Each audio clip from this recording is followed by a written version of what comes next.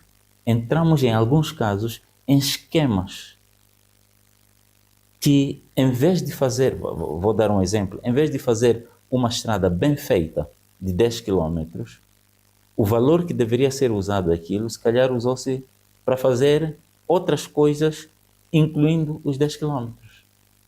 Daí, criamos outros problemas. Quais são esses problemas? Criamos uma má estrada, criamos mais acidentes, criamos uma série de frustrados, porque o serviço público que deveria ser feito não foi feito, enfim. Precisamos de resolver esse tipo de coisas. Mas isso faz-se com integridade. Temos que olhar para a área de saúde como a nossa base. Por que é que em 1980 fazia-se campanhas de vacinação com sucesso, com poucos meios e com a população dispersa em plena guerra civil? E hoje, com meios, inclusive tecnológicos, de rastreio, não conseguimos fazer cobertura? Por que é que hoje o nosso nível de solidariedade entre nós é muito baixo? Então, penso que nós temos que levantar essas questões críticas para nós próprios e sem procurar culpar a ninguém e dizer, ok, a responsabilidade é nossa, nós falhamos ou nós erramos, pedimos perdão pelo erro cometido e queremos mudar de página. Eu penso que isso é fundamental. A religião teve um papel preponderante até a assinatura do Acordo Geral de Paz para Moçambique. Não se terá distanciado do processo que depois se seguiu. Hoje temos o resultado que temos. Quando 33 anos depois, não estamos reconciliados, não conseguimos seguir o exemplo dos sul-africanos. É verdade que os processos são diferentes, porque eles tiveram a Comissão de Verdade e Reconciliação, que ajudou bastante. Mas no nosso caso, e se olharmos para o contexto contemporâneo, a pergunta é, por que é que as igrejas que desempenharam um papel fulcral nessa altura, hoje já não têm a mesma força? Uma das minhas opiniões é que a própria igreja ou a própria religião perdeu a força porque perdeu os seus valores por dentro. A própria igreja? Sim. A nossa sociedade está em implosão. Isso temos que ser honestos e dizer. A sociedade moçambicana está em implosão. E como é que se manifesta isso? A pergunta que a gente sempre faz é, por que é que nós todos os dias temos igrejas a nascerem? E temos uma sociedade cada vez mais pouco tolerante? Não haverá reconciliação se nós não reconhecemos que estamos errados. Porque eu só posso pedir perdão a si quando reconheço que estou errado. Esse é um elemento. Segundo elemento, a religião tem uma função de tomar conta das almas das pessoas, das mentes, do espírito.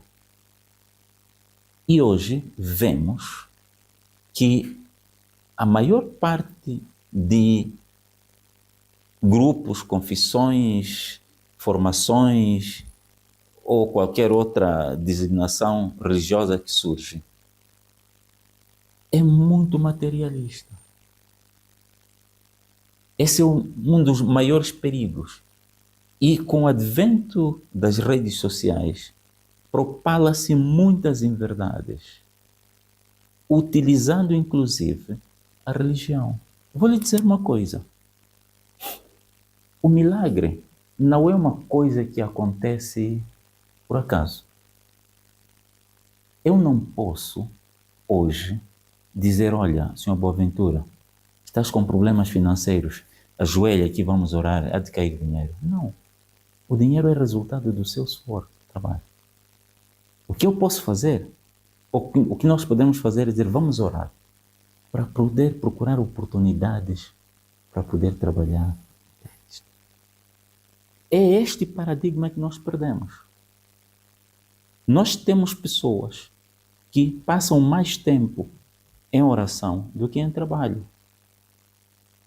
Se olhar para a narrativa bíblica, Jesus, até para ir orar, saía e temos narrativas que mostram que ele deixava os seus discípulos e ia orar sozinho. Mas trabalhavam, faziam o seu trabalho normalmente. E em nenhum momento procuraram bloquear quem fazia suas atividades do ganha-pão. No Estado laico, quem deveria ter controlado este setor das igrejas quando fala, por exemplo, da proliferação e de algum desvio naquilo que são os padrões normais de uma religião? Ainda bem que no Estado laico temos o Ministério da Justiça, Assuntos Constitucionais e Religiosos, porque é um reconhecimento de que as confissões religiosas desempenham um papel fundamental na sociedade. Mesmo na altura que só era Ministério da Justiça, sempre houve Direção Nacional de Assuntos Religiosos para lidar com esta matéria.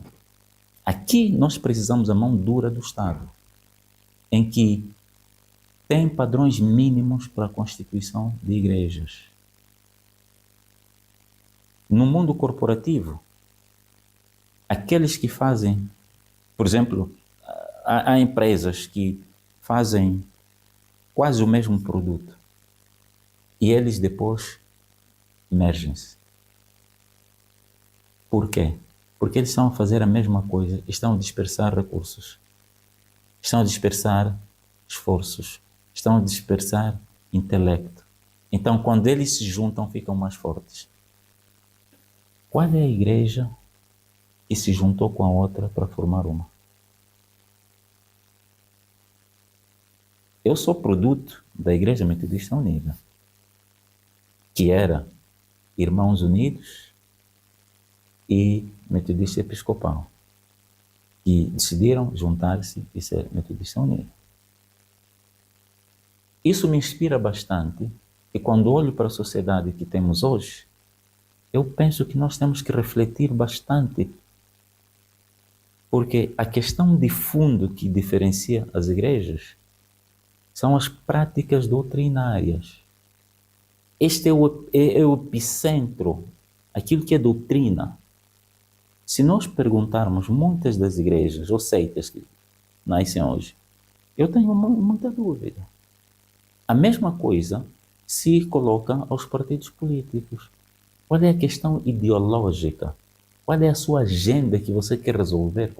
Qual é a sua contribuição na sociedade como partido político ou como igreja? Hoje, nas igrejas, notamos aquilo que nós chamamos de proselitismo, que é o esforço de ir, entre aspas, roubar crentes no outro lado. E é isto que não ajuda. Então, enquanto não resolvermos o problema da implosão da sociedade moçambicana, vamos ter muita dificuldade de ter reconciliação. E o que é reconciliação? É um processo em que as partes todas reconhecem que há alguma coisa que não está bem e publicamente aparecem, pedem-se desculpas e definem um caminho a seguir conjuntamente, reconhecendo as suas diferenças, reconhecendo as suas controvérsias, reconhecendo as suas limitações, mas criando condições e reconhecendo que há espaço para todos. E cada um, diante das suas limitações, tem uma contribuição a dar. A partir desse momento, estaremos a dar o primeiro passo para a reconciliação. Mas se o Estado vier com a sua mão dura, não vai ser acusado de estar a limitar as liberdades religiosas? Quem é Estado? Eu e o senhor somos acionistas do Estado. O Estado é composto por instituições E essas instituições têm pessoas. Por quê? Senão diríamos outra coisa. Por que é que em cada mandato governamental, no caso de Moçambique, com o mesmo partido a dirigir, temos muitas descontinuidades? Então, e parte destas descontinuidades é que criam cada vez mais assimetrias e distanciamento entre as pessoas. Porque a questão da reconciliação, nós estamos a falar de pessoas. Antes de falarmos de instituições, estamos a falar de pessoas. Antes de falarmos do Estado, estamos a falar de pessoas. E mesmo depois de termos o Estado constituído, com todas essas instituições, estamos a falar de pessoas. E são essas pessoas que fazem parte dos grupos sociais. São essas pessoas que fazem parte dos grupos religiosos. Então, nós temos que perceber que nós somos parte de um todo. E que se este todo não estiver completo, vamos ter dificuldade. Isto é como o corpo humano. Mas a religião encontra espaço ainda na sociedade para continuar a fazer o seu papel, sobretudo no que a pacificação continuada do país diz respeito? Eu penso que sim. É verdade que eu sinto que em alguns momentos há tendência de manipulação. Por parte de quem? De políticos. De políticos. Políticos. Portanto, manipulam. Procuram manipular. Os religiosos. Sim, sim, sim. Às vezes, até pode não ser de forma deliberada, mas há uma tendência de politizar a religião, enquanto que a religião tem exatamente a função contrária.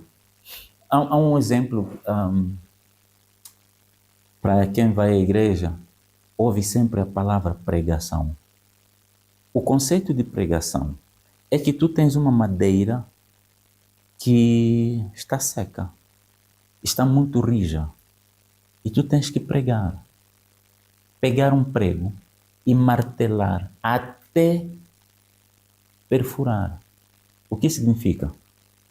A religião tem que desempenhar um papel imparcial na sociedade. Não para o Estado, mas para a sociedade. E, inclusive, dizer as coisas que não estão bem e de forma continuada e consistente até ela remediar-se. Daí é necessário pregar. O que nós fazemos hoje? Estamos preocupados em pregar e depois alguém dizer: a pregação foi muito boa. Alguma coisa não está bem. A pregação não deve ser boa. Depois da pregação, eu devo sair tocado porque alguma coisa me chamou a atenção, que eu devo ir procurar corrigir. Aí a religião estará a desempenhar o seu papel fundamental. A outra coisa é que a religião tem que despertar a consciência social. Nos movimentos de libertação, todos eles, a religião sempre teve um papel fundamental. Vai para o ANC, nasceu dentro da igreja metodista. Olha para Moçambique, Frelimo, com forte influência das igrejas, várias. Vai para Angola, MPLA, mesma coisa. Em muitos movimentos. Por quê? Porque a religião desempenhou o seu papel de criar consciência na sociedade. Há um texto que o apóstolo Paulo escreve para os romanos e diz para não se conformarem com este mundo. Por quê? Porque o mundo não é perfeito e nunca vai ser perfeito. Mesmo com o trabalho que nós fazemos a nossa parte, não vamos conseguir fazer um trabalho perfeito, mas o esforço que temos que fazer é pressionar até conseguirmos fazer o melhor do que podemos. Agora, estamos numa era em que, por causa de interesses particulares, mesmo eu vendo que ele não está a fazer bem, eu vou lhe aplaudir. E vou lhe aplaudir em público. Eu não estou lhe a ajudar. Porque estou lhe a ridicularizar. O que eu tenho que fazer é ir ao lado e dizer: olha, aquilo que poderias ter feito melhor, se calhar desta ou de outra maneira, ou eu não sei como poderia ser feito, mas o Beltrano, o Sincrano, pode ajudar a fazer isso. E também haver a humildade de dizer: ok, eu aceito ir por esse caminho. Então, nós temos que ter um sentido crítico de sociedade muito alto para aceitar, para mudanças. Portanto, 33 anos depois da assinatura do Acordo Geral de Paz para Moçambique, na sua perspectiva, Moçambique não conseguiu levar a bom porto o processo de reconciliação? Não. Infelizmente, não conseguiu, porque nós tivemos uma paz negativa. E no que aos políticos diz respeito, o que é que terá falhado na condução deste processo? Eu penso que nós chamamos aquilo sinais dos tempos. Não foram bem vistos, não foram lidos e em alguns momentos até há muita teimosia ou relutância em mudar de curso. Há sinais muito claros que a sociedade está a dar, mas parece que a mensagem ou não chega bem, ou chega, mas acredita-se que não é como a sociedade pensa. E eu penso que nesse aspecto temos algum déficit. Nós precisamos de melhorar um pouco mais, precisamos de trazer um toque diferente. Precisamos de um toque diferente que vai ajudar. Olha, nós olharmos nos olhos como moçambicanos. Eu gostaria de ver uma situação em que todos nós, nas nossas fraquezas e limitações, pudéssemos estar todos no mesmo lugar e nos tratarmos como irmãos, como pessoas, tratarmos-nos por nomes. A sociedade, na medida em que está a evoluir, os títulos estão a ser mais importantes e os títulos estão a afastar as pessoas. Este afastamento que não cria reconciliação. Há um slogan segundo o qual a paz é fruto da reconciliação. Portanto, assumindo que não estamos tão reconciliados como seria de desejar, será esta a causa da instabilidade permanente que dura praticamente todo meio século depois que Moçambique proclamou a sua independência?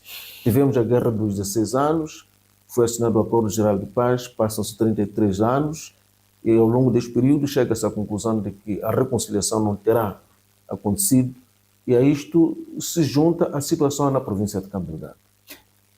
Bom, provavelmente a situação de Cabo Delgado seja relativamente diferente por causa da forma como esse tipo de circunstâncias acontecem pelo mundo fora. Mas há uma coisa muito importante no processo de paz, que é a justiça. Se nós olharmos, se voltarmos para 1960, 62, a pergunta que se fez foi: será que não houve um esforço das comunidades nativas em Moçambique em dialogar com o regime colonial português para haver liberdade? Houve. Em alguns casos, a resposta foi dramática. Tivemos o massacre de Moeda. Exatamente. O pegar em armas foi a última alternativa como resposta da violência que foi imposta. É preciso lembrar que o colonialismo foi por força das armas ou por violência e foi mantido com violência. Isso é inegável. E a única forma que existia era os nativos pegarem armas e lutarem para quê? Se libertarem. Então, o que significa liberdade? O sentido de liberdade significa o exercício das liberdades individuais e coletivas num ambiente de respeito, de justiça. A partir do momento que o exercício da minha liberdade interfere com a sua liberdade, esta deixa logo a primeira a trazer a questão da justiça. E é justiça no sentido, vamos lá dizer, mais profundo da coisa. Aquilo que seja bom para si, também seja bom para mim. Ou pelo menos seja útil para si e também útil para mim. Sem retirar aquilo que são os seus direitos básicos. Então, a questão de fundo na reconciliação, hoje, tem que ser visto também do ponto de vista de justiça. Justiça individual e justiça coletiva. Justiça a vários níveis e sobre vários assuntos. Essa justiça não existe? Com alguma limitação. Com alguma limitação. Por exemplo, quando alguém passa informações erradas sobre determinados fatos, isso não é justo, não é correto. Não é? Quando a sociedade clama por determinadas coisas e às vezes disse que não é bem aquilo que a sociedade diz, se calhar a coisa mais justa seria aproximar essa comunidade e procurar perceber o que ela quer dizer com aquilo. Até pode querer transmitir uma determinada ideia, mas não falar na mesma língua e linguagem que eu percebo. Então, o nível de aproximação às comunidades é fundamental. Porque há vezes que, e há exemplos no mundo, há pessoas que fazem confusão, até pegam em armas porque não são ouvidas. Só isso. O que é que lhe sugere os pressupostos que guiam, portanto, o processo da construção da paz em Moçambique? Bom, é muito complexo. Eu penso e sinto que os nossos processos são muito politizados. Se nós deixarmos e procurarmos organizar a nossa sociedade e dar espaço, de facto, à sociedade, através de várias organizações, se calhar vamos nos surpreender. Pela positiva ou pela negativa? Positiva. Pela positiva. Nós temos instituições do Estado que estão ali e, através delas, dizerem: vamos dar oportunidade para a sociedade organizar-se. Como é que a sociedade está organizada? A sociedade está organizada em comunidades religiosas, comunidades políticas, todas essas. E todas essas se fazerem presentes no mesmo sítio, no mesmo local, em igualdade de circunstância. Aí começamos a falar a mesma coisa. E depois pergunto: mas por que é que estás a lutar? Qual é o assunto? Aí começamos a desconstruir as nossas percepções.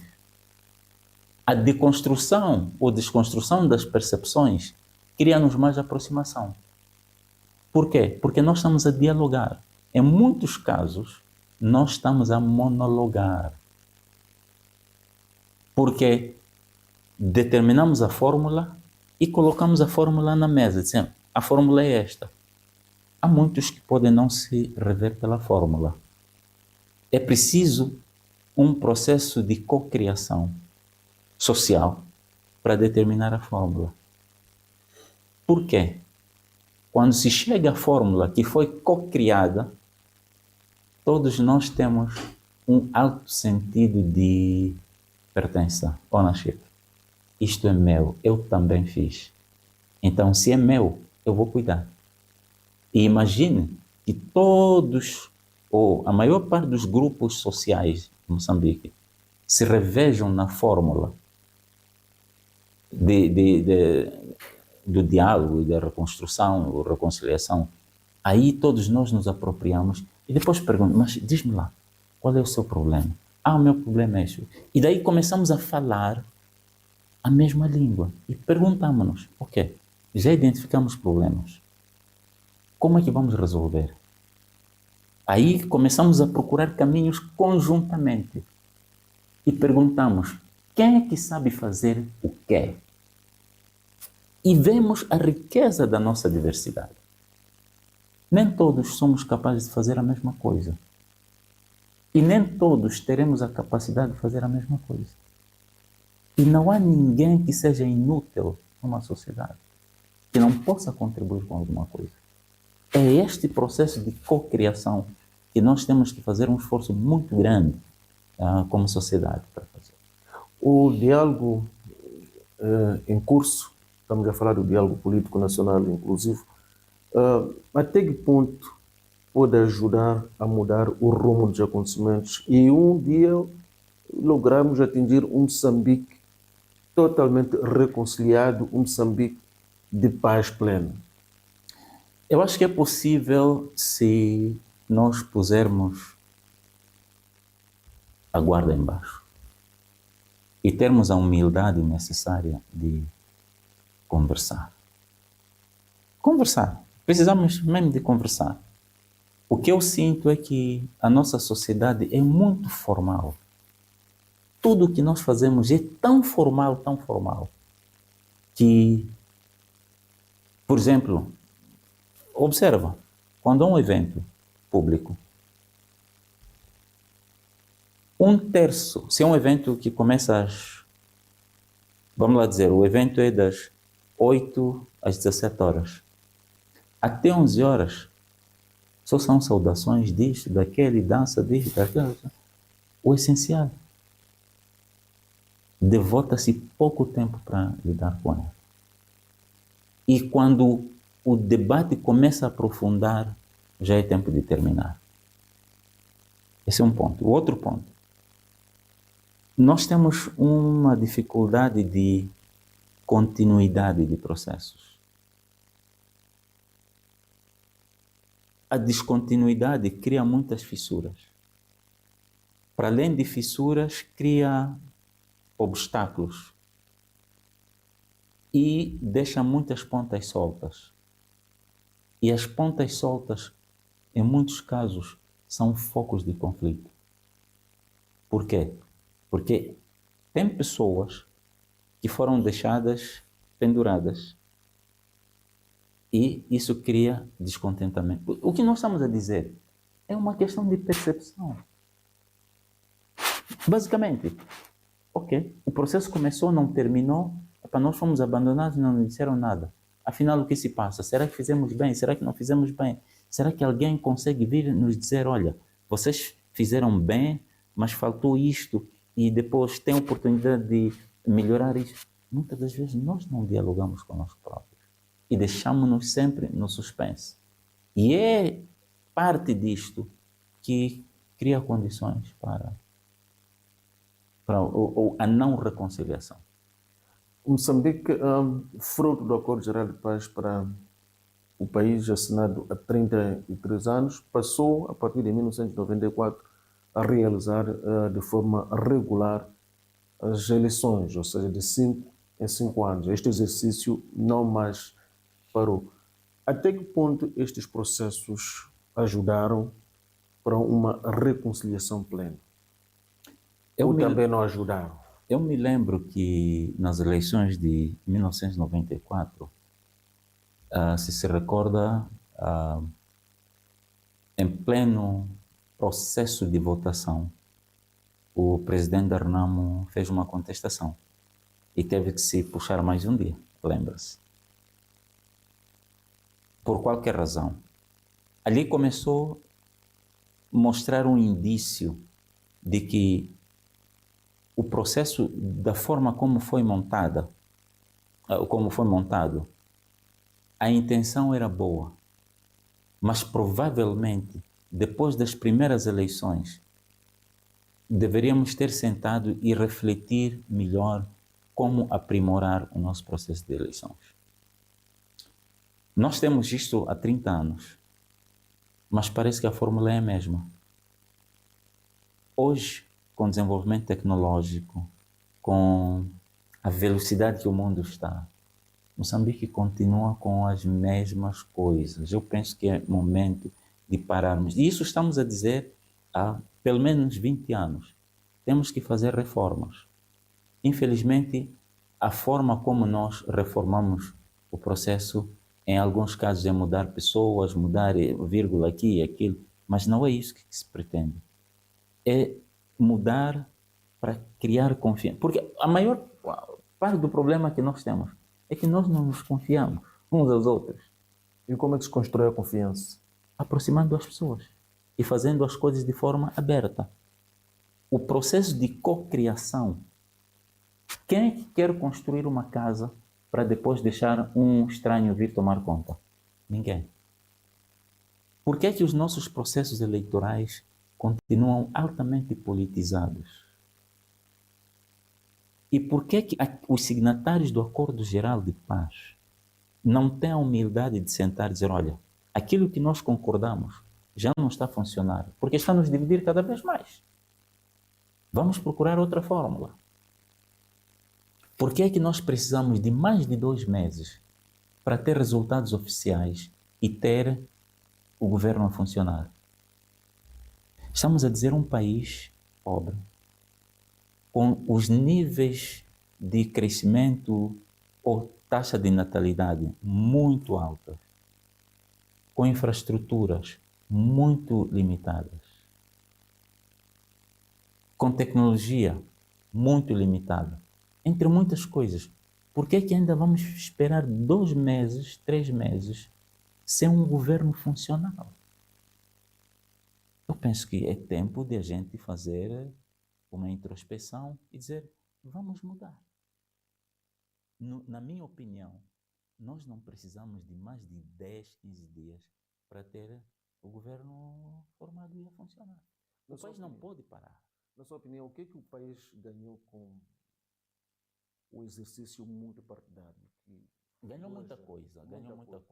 Ganhou a admiração internacional, foi capaz de afirmar-se, e aí é preciso dar crédito aos signatários do Acordo Geral de Paz.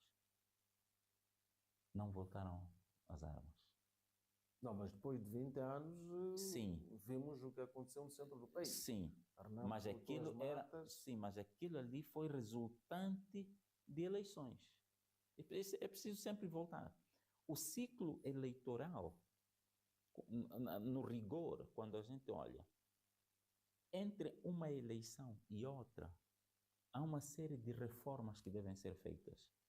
Nós não fazemos reformas profundas, porque quando vamos ver, os resultados da outra eleição sempre provocam conflitos. Significa que as nossas reformas não são robustas.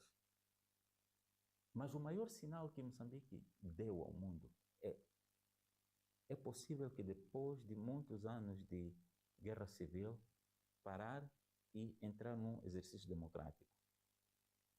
Mesmo que não seja perfeito.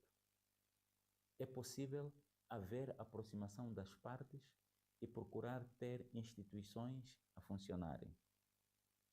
É possível uma série de coisas, inclusive abrir espaço e confiança para investimento estrangeiro em Moçambique. Lembra-se que não é por acaso que os chefes de Estado, em algumas missões que fazem para fora, até levam deputados da Assembleia da República para mostrar ao mundo que estes, mesmo que não sejam instituições perfeitas, temos lá e estão a fazer o seu papel. O que nós precisamos agora é aprimorar e perguntarmos-nos qual é o toque que podemos dar à instituição ou às instituições democráticas para que elas respondam aos anseios do povo. Por um lado, mas por outro lado, como é que o povo tem acesso às instituições de forma individual ou de forma organizada e que a sua voz é ouvida? Eu acho que isso é extremamente importante. Nós aqui falamos mais da Assembleia da República, mas nós temos assembleias municipais, temos assembleias provinciais. Qual é o nível de resposta que estas instituições dão para os anseios das comunidades locais? Eu penso que esta pergunta não tem resposta imediata, mas precisa de reflexão profunda e como nós nos configuramos. Por outro lado, eu me lembro que em finais do ano passado, membros da Assembleia Provincial, se não estou em erro, de Gaza, estavam a reclamar falta de pagamento dos seus subsídios. A minha pergunta é, por que nós vamos ter uma máquina muito pesada, cujo erário público não consegue suportar as suas despesas básicas, e ainda temos aquilo? Qual é a sustentabilidade disso? Se fosse negócio, seria qual é o custo-benefício? Já nas primeiras eleições autárquicas, creio, em 1998, assistimos aquele boicote da Renamo, não participou. Isto terá representado algum sinal um pouco mais cedo de que alguma coisa não estava lá muito bem do ponto de vista da reconciliação? Sim. Eu penso que aquele foi um sinal sensato, infelizmente não foi consistente por parte da Renamo.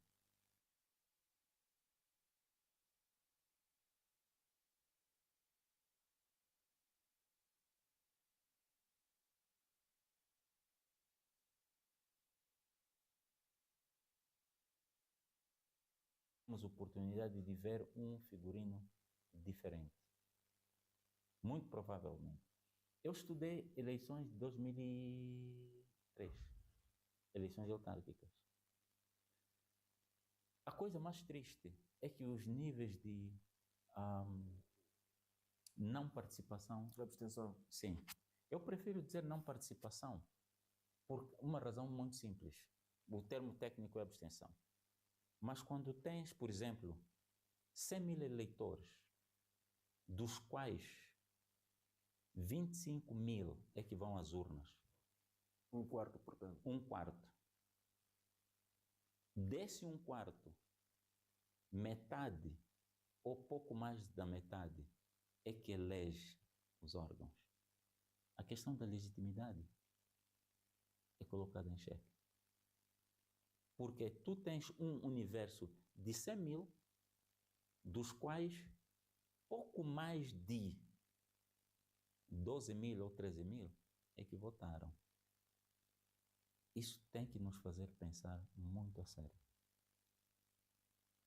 A abstenção é um assunto muito sério que deve fazer com que as instituições democráticas pensem muito nos modelos. Mas o fenômeno da abstenção praticamente já é universal. Sim, mas por que é universal? E por que quando há uma tendência de convulsão, os números sobem? Porque espera-se que desta vez haja mudança na forma de agir dos atores. Mesmo que não mude o partido governante, pelo menos a forma de governação muda. Então, quando não muda, é só olhar para aquele livro que o Carlos Serra coordenou, Eleitorado Incapturável. Continua válido. As teses que ele coloca ali continuam válidas até hoje. Provavelmente tem mais teses. Não se justifica, com o desenvolvimento tecnológico hoje, nós não conseguirmos fazer votação paralela, contagem e tabulação paralela em tempo real. Em 2014, quando ainda estávamos e existia o Observatório Eleitoral, nós em 24 horas fizemos 12% do universo das mesas, mais de 3 mil mesas. Fizemos e apresentamos resultados no dia 16 de outubro, às 16 horas e 30 minutos. E o resultado global que foi proclamado pelo Conselho Constitucional 2 meses depois foi, na nossa diferença, menos de 1%. A pergunta é, o que é que nos impede usar dispositivos eletrônicos, usar tecnologia e fazer as coisas em tempo real? E eu penso que a resposta, eu sempre me lembro quando o presidente Guebuza foi numa das investiduras do presidente Jakaya Kikwete na Tanzânia. Logo depois, tomada de posse, e lhe perguntaram, afinal, o que se passa? Ele disse, o nosso problema é político. Então, se há consciência e há reconhecimento, por que é que nós não podemos fazer uma reforma política para resolvermos parte do problema? Esta é uma parte da história. Mas a outra parte da história é que Nós, sociedade, temos que perceber isto e pressionar a classe política para criarmos uma aproximação e dialogarmos. Quando eu estou a falar de dialogar, não estou a dizer faltar respeito, não estou a dizer fazer manifestações, não estou a dizer destruir o pouco que existe. Eu estou a dizer que nós temos que ser pessoas com um sentido amplo e alto de pertença, integridade dos nossos processos e reconhecer que quando alguma coisa não está bem no meu país, o problema não é dos outros, também é meu problema. E eu tenho uma palavra a dizer para ajudar a resolver o problema. Grande parte dos processos que edificamos em Moçambique não são genuinamente moçambicanos.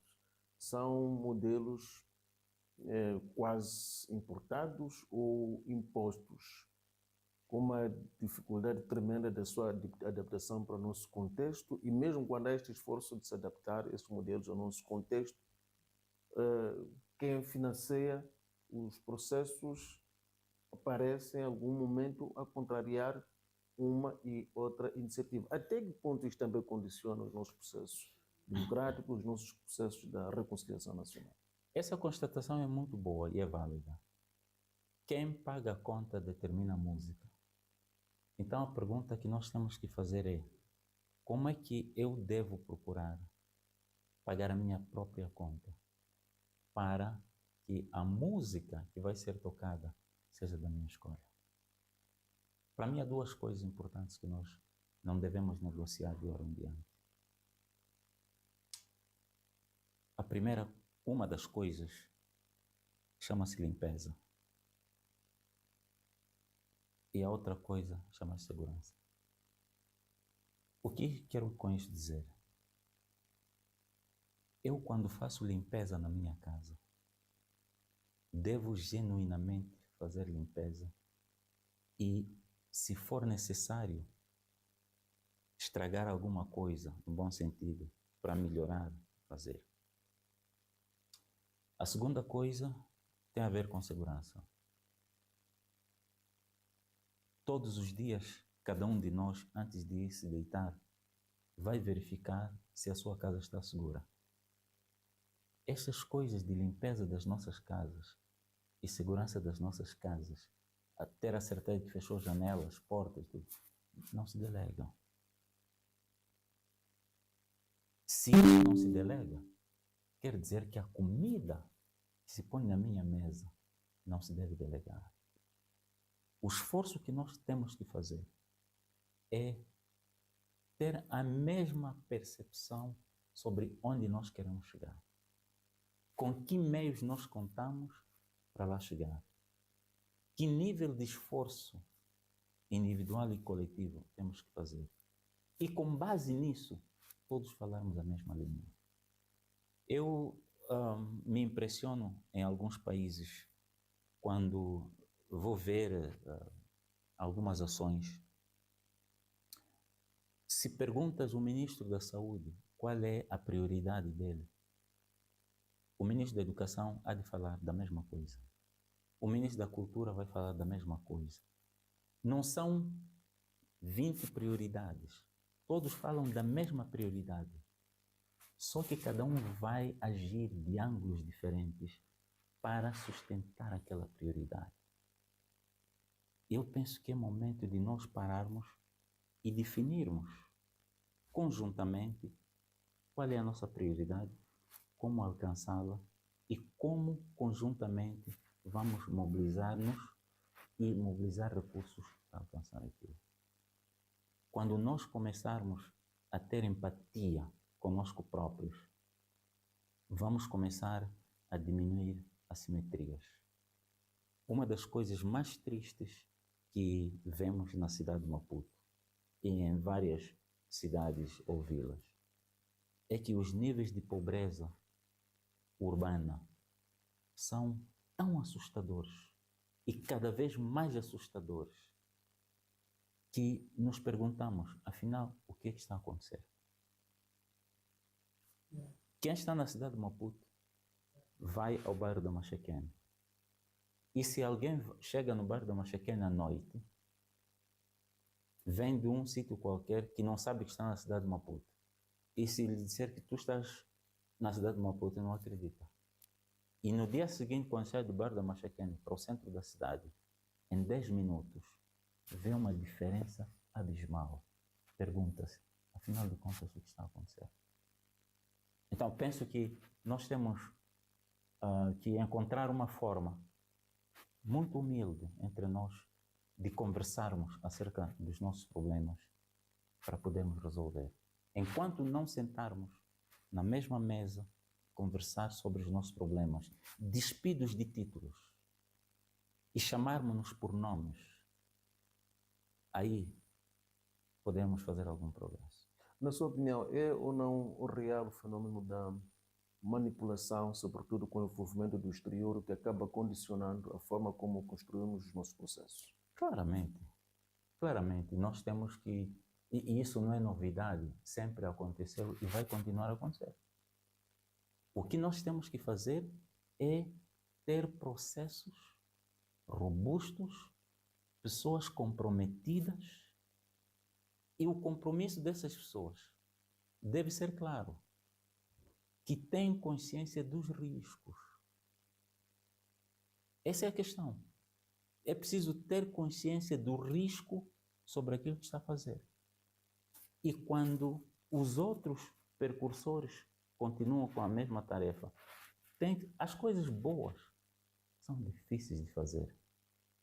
Senão, qualquer um faria. Então, nós temos que ter a coragem de tocar, colocar o dedo na ferida e dizer, isto eu não vou fazer. Isto eu não concordo. Mas este eu não é o indivíduo. É o indivíduo que representa a comunidade. Porque a comunidade não concorda. Por outro lado, nós precisamos de liderança. A liderança é o que faz. Eu gosto muito da liderança transformacional. A liderança conversa com a sociedade. Enquanto a sociedade diz, nós queremos chegar ali, e o caminho mais curto é este, o líder diz, sim, eu tenho consciência de que este caminho é curto, vai nos levar 2 horas de tempo. Mas a verdade é que nós não vamos alcançar o que precisamos.